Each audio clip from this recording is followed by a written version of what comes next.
صدر مملکت آصف علی زرداری سے سعودی وزیر خارجہ شہزادہ فیصل بن فرحان السعود کی ملاقات پاکستان اور سعودی عرب کے مضبوط شراکت داری قائم کرنے، اقتصادی تعاون مزید فروغ دینے کے عزم کا اعادہ۔ صدر مملکت نے کہا پاکستان اور سعودی عرب کے درمیان دیرینہ اور دہائیوں پرانے تعلقات ہیں۔ پاکستان موجودہ تعلقات کو طویل المدتی تصویراتی اور اقتصادی شراکت داری میں بدلنا چاہتا ہے۔ سعودی وزیر خارجہ کے وفد کے ہمراہ وزیر اعظم ہاؤس آمد، وزیر اعظم شہباز شریف کی وفد کی ملاقات۔ وزیر اعظم نے وفد کا پاکستان آمد پر خیر مقدم کیا۔ وزیر اعظم نے سعودی وفد کو سرمایہ کاری کے وسیع استعداد کے حوالے سے آگاہ کیا۔ وزیر اعظم نے سعودی ولی عہد شہزادہ محمد بن سلمان کو پاکستان کے دورے کی دعوت کا پیغام بھجوایا۔ ملاقات میں مختلف شعبوں میں تعاون اور سرمایہ کاری کے فروغ کے حوالے سے گفتگو ہوئی۔ Today's discussion has taken place and there have been very satisfactory progress between the two teams and led by you, and of course areas of mutual interest, they have been highlighted, earmarked. Initiate what we hope will be a new phase in our partnership, in our brotherhood, in our friendship, to work towards initiating real economic cooperation that is tangible, that delivers benefits for both of our countries.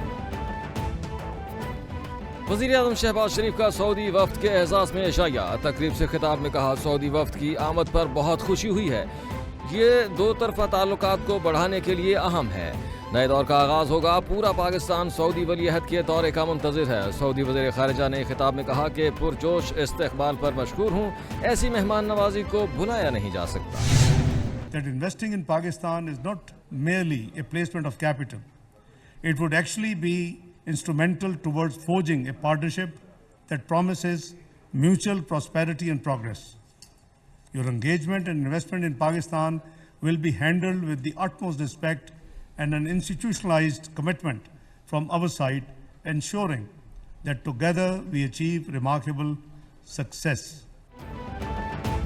سعودی عرب کے وفد کی موجودگی مضبوط تعلقات کی عکاس ہے۔ پاکستان اور سعودی عرب کے برادرانہ اور دیرینہ تعلقات ہیں۔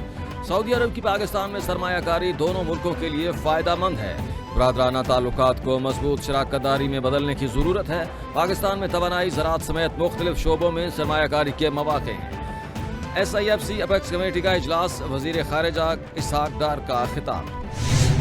I think this is a very, very positive visit from our perspective at least, and the engagement that we have had so far lays the groundwork for significant and important work to be done in the next few months. We greatly appreciate the keen interest of the leadership of Kingdom of Saudi Arabia in enhancing investments in Pakistan.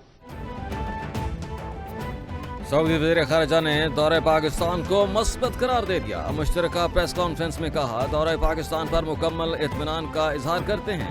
آئندہ چند ماہ میں پاکستان میں سعودی سرمایہ کاری کی طرف پیش رفت ہوگی۔ پاکستان میں سرمایہ کاری سے بھرپور استفادہ حاصل کریں گے، تجارت کو بڑھائیں گے۔ وزیر خارجہ اسحاق ڈار بولے سعودی وفد کی آمد پر خوشی ہوئی، سعودی سرمایہ کاروں کو ہر ممکن سہولت فراہم کریں گے۔ وزیر اعظم شہباز شریف کا 28 اور 29 اپریل کو سعودی عرب کا دورہ متوقع۔ سعودی وفد سے معاہدوں کو وزیر اعظم کے ریاض کے دورے کے دوران حتمی شکل کے دستخط کا امکان۔ اس دورے میں دستخط نہ ہو سکے تو سعودی ولی عہد کے مئی میں دورہ پاکستان پر دستخط ہوں گے۔ سعودی عرب 28 اور 29 اپریل کو ورلڈ اکنامک فورم کا انعقاد کر رہا ہے، دنیا بھر سے رہنما شریک ہوں گے۔ Army chief general Syed Asim Munir سے سعودی عرب کے وفد کی ملاقات۔ ISPR کے مطابق دو طرفہ تعاون کو مزید تقویت دینے کے لیے باہمی مفاہمت اور پالیسیوں پر بات چیت کی گئی۔ معزز مہمان نے تعلقات کی پائیدار اور اسٹریٹجک نوعیت پر زور دیا۔ آرمی چیف کی سعودی وفد کے دورے کی تعریف، برادرانہ تعلقات کی تصدیق قرار دیا اور کہا کہ پاکستانی عوام سعودی بھائیوں کے لیے عقیدت اور محبت کا اظہار کرتے ہیں۔ مسلح افواج کو قوم کی مکمل حمایت حاصل ہے، ملک سے دہشت گردی کا مکمل خاتمہ کرنے کے لیے پرعزم۔ Army chief Asim Munir corps commanders conference سے خطاب۔ فورم کا شام میں چینی شہریوں پر دہشت گردانہ حملے، بلوچستان میں معصوم شہریوں کے بہیمانہ قتل کی مذمت۔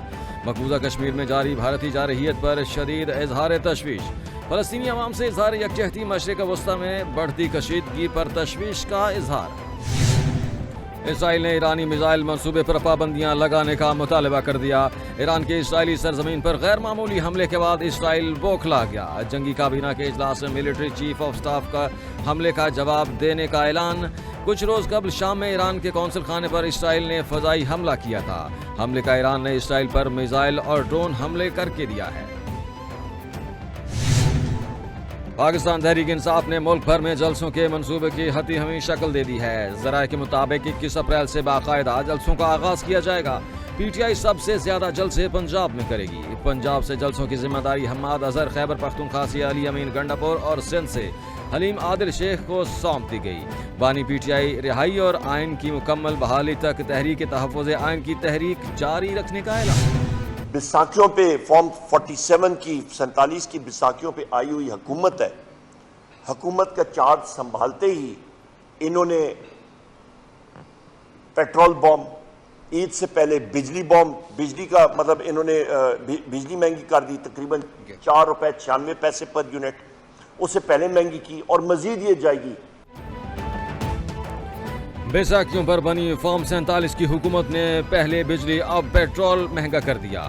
عوام تیاری کر لے، 15 دنوں بعد پیٹرول کی قیمت پھر بڑھے گی۔ آئی ایم ایف کا ٹارگٹ پورا کرنے کے لیے یہ 30 جون تک ڈنڈی مار کر 970 ارب روپے جمع کریں گے۔ ان کے ہاتھ غریب عوام کی جیب میں جا رہے ہیں۔ اسلام آباد یا دور دراز کے کسی تندور پر روٹی کی قیمت پوچھیں۔ رہنما P T I Omar Ayub کی پریس کانفرنس۔ ہمارے اور خان صاحب کے درمیان ملاقات آج ایسے کمرے میں کروائی گئی جس میں آج شیشے لگائیں تاکہ ہم قریب سے ہو کر کے بات نہ کر سکیں۔ یہ فرسٹ ٹائم ہے۔ ہم سمجھتے ہیں یہ قانون کی خلاف ورزی ہے۔ جیل حکام نے ہماری ویڈیو اور آڈیو ریکارڈنگ کے لیے لگایا ہے۔ وہ بلب جو ہے ہمیں اجازت نہیں تھی کہ ہم اس بلب کو چیک کرتے۔ اسلام آباد ہائی کورٹ نے باقاعدہ ڈائریکشن دی تھی جیل حکام کو کہ خان صاحب کے ساتھ جب بھی وکلا کی ملاقات ہوگی کوئی جیل کا بندہ نہیں بیٹھے گا۔ آج پھر انہوں نے اس حکم کو پامال کیا۔ بانی پی ٹی آئی سے پہلی بار ایسے کمرے میں ملاقات کرائی گئی جہاں شیشے لگے ہیں۔ بانی پی ٹی آئی نے توہین عدالت کی درخواست دینے کا کہا ہے۔ ایک ملک میں 2 قانون ہیں۔ بانی پی ٹی آئی نے بہاولپور واقعے پر افسوس کا اظہار کیا ہے۔ بیرسٹر گوہر کی میڈیا سے گفتگو، شیر افضل مربت بولے، جیل حکام نے ہماری آڈیو ویڈیو ریکارڈنگ کری، عدالت نے احکامات بھی ہوا میں اڑا دیے۔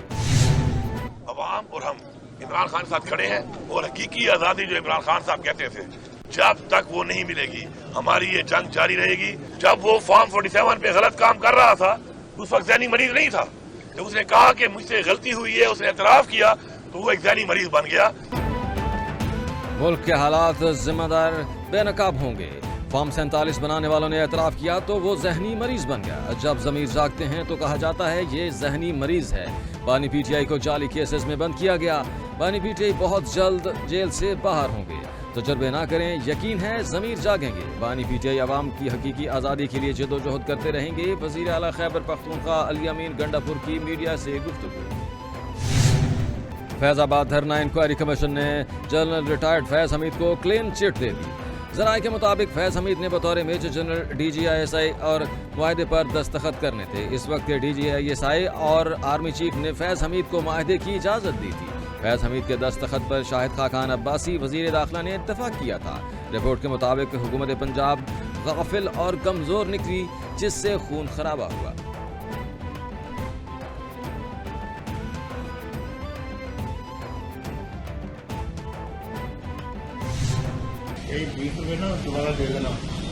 پہلے 20 کی تھی، اب ماشاءاللہ 16 کی ہو گئی ہے۔ ٹھیک ہے، 16 کی خریدنی ہے، یہ بھی 16 کی بیچ رہے ہیں۔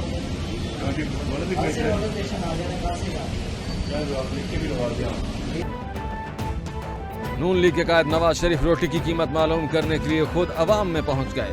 وزیر اعلیٰ پنجاب مریم نواز کی ہمراہ روٹی کی قیمتیں معلوم کی۔ مریم نواز نے ریٹ لسٹ کا معائنہ بھی کیا۔ نواز شریف اور مریم نواز کو اپنے درمیان دیکھ کر عوام کا خوشگوار حیرت کا اظہار۔ نواز شریف اور مریم نواز نے عوام سے ان کی رائے بھی معلوم کی۔ نواز شریف نے کہا روٹی کی قیمت کا جائزہ لیتا رہوں گا۔ میرپور خاص میں 20 اپریل کو، مطلب 2-3 دن کے بعد 20 اپریل کو ہم جیسے پہلے وعدہ کیا تھا، میرپور خاص میں پیپلز بس سروس کا آغاز کرنے جا رہے ہیں۔ اور انشاءاللہ تعالی جس طرح